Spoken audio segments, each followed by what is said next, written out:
सुप्रभात। क्या ऑनलाइन पढ़ाई से बदलता शैक्षिक ढांचा हम विद्यार्थियों के लिए स्वीकार्य है? जी नहीं। क्या आज सभी विद्यार्थियों के पास पेन, पेंसिल, कॉपी और किताब उपलब्ध है? हाँ, लेकिन क्या उन सब विद्यार्थियों के पास आज स्क्रीन, कीबोर्ड, इंटरनेट और तकनीकी जानकारी उपलब्ध है? नहीं। लेकिन क्या आप इस आंकड़े का अंदाज़ा लगा सकते हैं कि औसतन यह कितना हो सकता है? 10%? 20%? नहीं, 56%। हमारे देश में आज भी 56% ऐसे विद्यार्थी हैं जिनके पास स्मार्टफोन तक उपलब्ध नहीं है।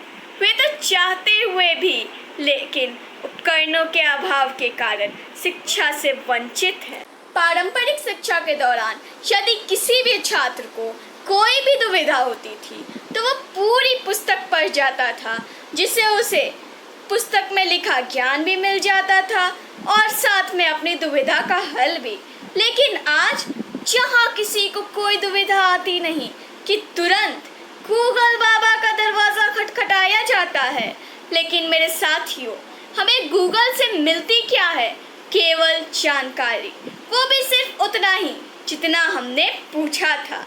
जिसके विपरीत ही हमारे शिक्षक हमें ज्ञान देते हैं, जीवन भर काम आने वाला ज्ञान। हमें अनुशासन सिखाते हैं। और जब बात अनुशासन की आ ही गई है तो याद करिए महापुरुष द्वारा कहे गए एक पंक्ति को। उन्होंने कहा था कि आपकी शिक्षा का स्तर आपके अनुशासन पर निर्भर है, परंतु अगर अनुशासन के मद्देनज़र रखते हुए पारंपरिक शिक्षा के ढांचे और ऑनलाइन शिक्षा के ढांचे को देखा जाए तो यदि एक तरफ पारंपरिक शिक्षा में शिक्षक से सीखे गए नैतिक मूल्य हैं, अनुशासन है, तो वहीं दूसरी तरफ ऑनलाइन कक्षा में चलता अपना मनमानी का दौर है।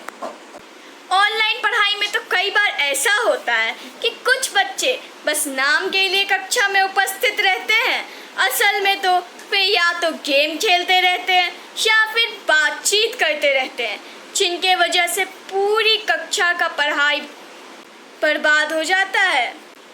ऑनलाइन पढ़ते वक्त कई बार ऐसा होता है कि हम विद्यार्थी अपने शिक्षक से अपनी दुविधा पर चर्चा करना चाहते हैं, लेकिन माइक म्यूट होने के कारण हम असमर्थ रहते हैं।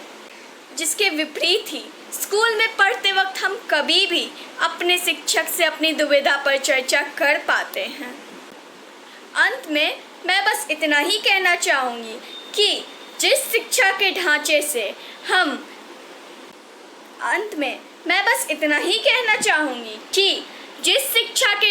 से हम अपना जीवन निर्माण कर सकें, मनुष्य बन सकें, अपने विचारों का सामंजस्य कर सकें और अनुशासन सीख सकें, वही सही मायने में शिक्षा का सही ढांचा कहलाने योग्य है। धन्यवाद।